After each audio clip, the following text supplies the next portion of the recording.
Good morning, my name is Fernando Serra Perla. I did my presentation on Bleeding Kansas. So to begin with, Bleeding Kansas happened during 1854 to 1859, which is right before the Civil War. James Buchanan signed the 13th Amendment, which was proposed 2 days before Lincoln's inauguration, which gave Congress the power to abolish domestic institutions. So the costs of land, which was given by the Massachusetts Immigrant Aid Society, was raised $5 million in 1854. And what this pretty much did was it was used to rebuild houses, give temporary shelter for those that were coming in from the east. And then what they built was sawmills, and established newspapers. Corporations would spend the money but also be able to add capital and money to this. This was when stocks began, and it was able to make money for the war. And then on May 30th, 1854, was when the Kansas-Nebraska Bill was signed by Franklin Pierce. The first governor of Kansas Territory was voted Adrian H. Reeder on October of that same year, and in September of 1855, Wilson Shannon from Ohio came to take over the duties over Daniel Wilson. And then in transition was the beginning of newspapers. In the winter of 1864, it started off as a quiet and peaceful, and tribes were beginning to take over land in the Kansas Territory. Over time, they were able to take numerous amounts of land, and the towns were beginning to grow and populate. So this was interfering with each other, and there was soon to butt heads between the natives and those coming in. They were able to start blacksmithing, building hotels, and started practices of medicine as new people came in from the east, bringing in more technology. By now, 5 newspaper companies have been formed, all having different sides and opinions. Atchison Squatter Sovereign, Leavenworth, Herald, Kickapoo Kansas Pioneer, and the Kansas Tribune were all the 5 newspapers at that time. Peace in Kansas.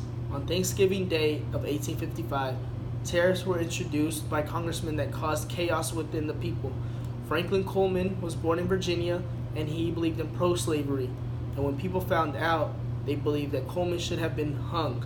When Coleman found out that they were after him, he left the area and left the community.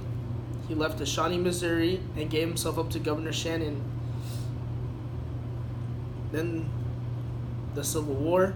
The Kansas-Nebraska Act was passed on February 9th of 1855 and accused abolitionists of making war with the letter and spirit of the Constitution by aiming treacherous blows at the rights of the South.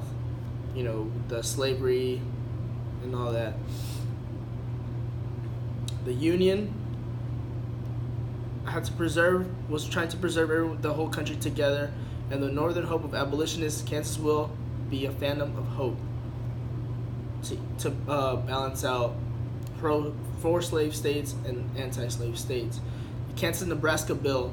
During the election of 1856, Democrats went to Cincinnati on June 2nd and stood by their beliefs, which was of slavery that was stated in Kansas-Nebraska Act, and which the national government said should not interfere with slavery. They believed that they could have slavery or against it as they saw it fit. The Democratic Party supported the value of the Kansas-Nebraska Act. Then the Dred Scott decision. The Dred Scott decision had a major effect in the Kansas Territory. This decision was made by Roger Taney, who was Chief Justice of the Supreme Court at that time. Dred Scott was a slave for an army sergeant named John Emerson. Scott wanted to sue his master but couldn't because he was of African descent. And in the South Missouri Circuit Court granted Scott a judgment. They did not hold up the lower court's decision, however, because then slaves were equivalent to property and there were no laws requiring anything less, as he was the sergeant's property at that time. And in conclusion, after defeating Kansas, it was up to the South to expand, but they could not because of what happened in Kansas Territory.